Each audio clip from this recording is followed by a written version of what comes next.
उधर उत्तर प्रदेश की पीलीभीत लोकसभा सीट से बीजेपी के उम्मीदवार जितिन प्रसाद ने नामांकन दाखिल कर दिया। नामांकन के दौरान जितिन प्रसाद के साथ यूपी के कई मंत्री मौजूद रहे। लोकसभा की इस हॉट सीट पर 19 अप्रैल को वोट डाले जाएंगे। ये सीट बीजेपी का गढ़ मानी जाती है और 2019 में इस सीट पर मेनका गांधी के बेटे वरुण गांधी ने कमल खिलाया था।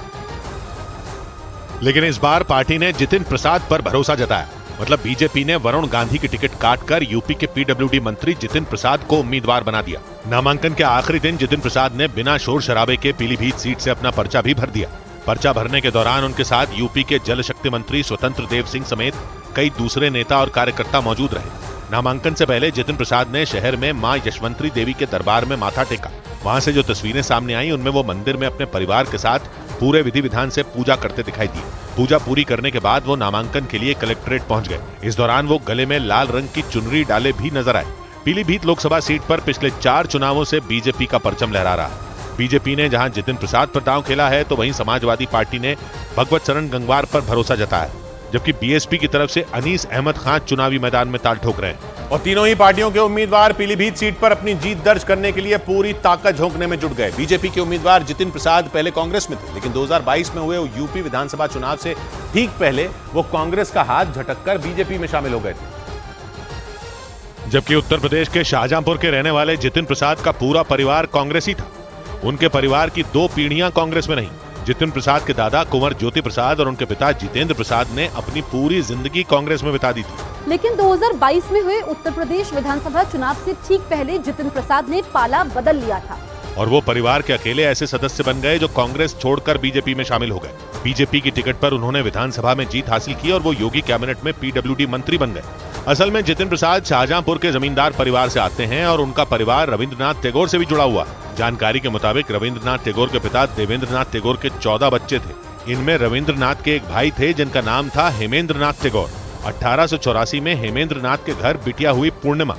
उनकी शादी शाहजहांपुर के जमींदार और इंपीरियल सिविल सर्विस के अधिकारी सर ज्वाला प्रसाद से हुई थी। दोनों को एक बेटा हुआ और नाम रखा गया कुंवर ज्योति प्रसाद। और कुंवर ज्योति प्रसाद कोई और नहीं बल्कि जितिन प्रसाद के दादा हैं। मतलब रविंद्रनाथ टैगोर की भतीजी जितिन प्रसाद की परदादी हुई। और यहाँ तक जितिन प्रसाद के परिवार का कोई खास राजनीतिक इतिहास नहीं था। हालांकि बाद में उनके दादा ज्योति प्रसाद कांग्रेस में शामिल हो गए थे। बताया जाता है कि उन्होंने पंडित जवाहरलाल नेहरू के साथ आजादी के कई आंदोलनों में हिस्सा भी लिया था और वो कई बार जेल भी गए थे। जानकारी के मुताबिक ज्योति प्रसाद की शादी उस वक्त के कपूरथला स्टेट की पामेला देवी से हुई थी। दोनों का एक बेटा हुआ और नाम रखा गया जितेंद्र प्रसाद। जमींदार खानदान से आने की वजह से जितेंद्र प्रसाद ने उस वक्त के टॉप कॉलेज में पढ़ाई की थी। उसी दौरान जमींदारी उन्मूलन अधिनियम लागू हुआ था। बताया जाता है कि उनके पिता ज्योति प्रसाद ने उन्हें किसान बनने की सलाह दी थी। उस वक्त की मीडिया रिपोर्ट के मुताबिक जितेंद्र प्रसाद ने इलाहाबाद में कृषि संस्थान से डिग्री ली थी और एक ट्रैक्टर खरीदकर खेती किसानी में जुट गए थे। उस वक्त ट्रैक्टर खरीदना भी अपने आप में बहुत बड़ी बात होती थी। इसीलिए जितेंद्र प्रसाद रात में ट्रैक्टर लेकर खेत जोतने के लिए निकलते थे। बताया जाता है कि उसी दौरान जितेंद्र प्रसाद पर कांग्रेस नेता हेमवती नंदन बहुगुणा की नजर पड़ी। उस वक्त हेमवती नंदन बहुगुणा न सिर्फ इंदिरा गांधी के करीबी थे बल्कि पार्टी में भी उनकी अच्छी खासी पकड़ थी। उन्होंने 1971 के लोकसभा चुनाव में 2 बड़े नेताओं का डेब्यू यानी कांग्रेस में एंट्री करवाई थी। एक थे जमींदार परिवार से आने वाले जितेंद्र प्रसाद और दूसरे थे मांडा के राजा विश्वनाथ प्रताप सिंह यानी वीपी सिंह। और 1971 के लोकसभा चुनाव में इंदिरा गांधी ने गरीबी हटाओ का नारा दिया था। उसी चुनाव में हेमवती नंदन बहुगुणा ने यूपी की शाहजहांपुर सीट से जितेंद्र प्रसाद को चुनावी मैदान में उतार दिया था। वो चुनाव लड़े और जीते भी। पहली बार सांसद बने और तभी से जितेंद्र प्रसाद सिर्फ और सिर्फ कांग्रेस के ही होकर रहे।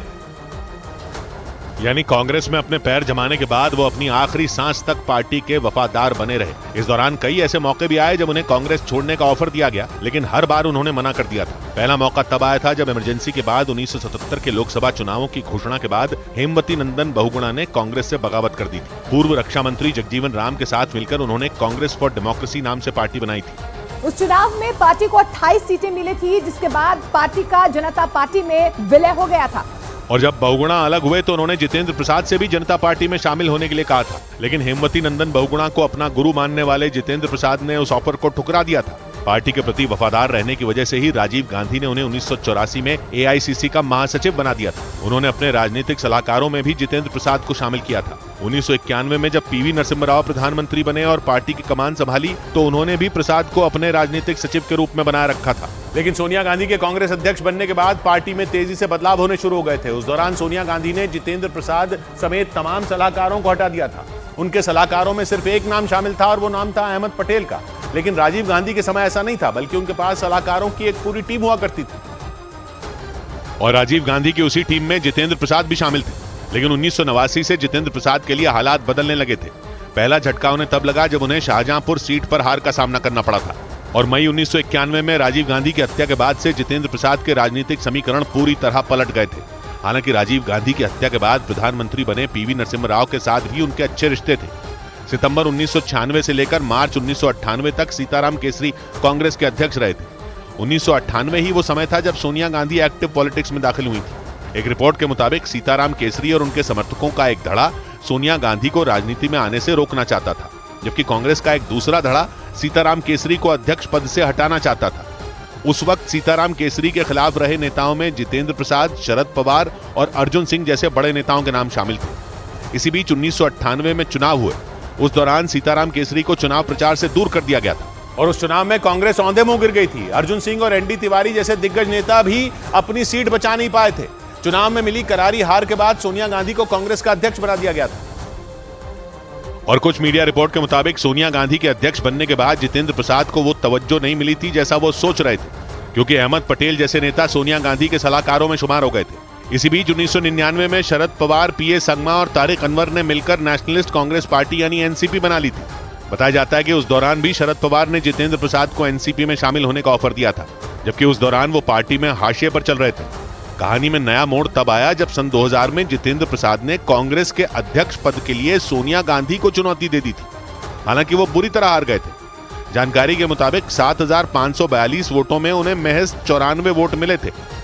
बाद में 16 जनवरी 2001 को उनका निधन हो गया था। उसी साल उनके बेटे जितिन प्रसाद ने राजनीति में कदम रखा था। जितिन प्रसाद यूथ कांग्रेस से जुड़े और पिता की कर्मभूमि शाहजहांपुर से ही राजनीति में एक्टिव हुए थे। लेकिन करीब 20 साल कांग्रेस में रहने के बाद वो 2022 में बीजेपी में शामिल हो गए और अब बीजेपी की टिकट पर पीलीभीत से चुनावी मैदान में। इस बीच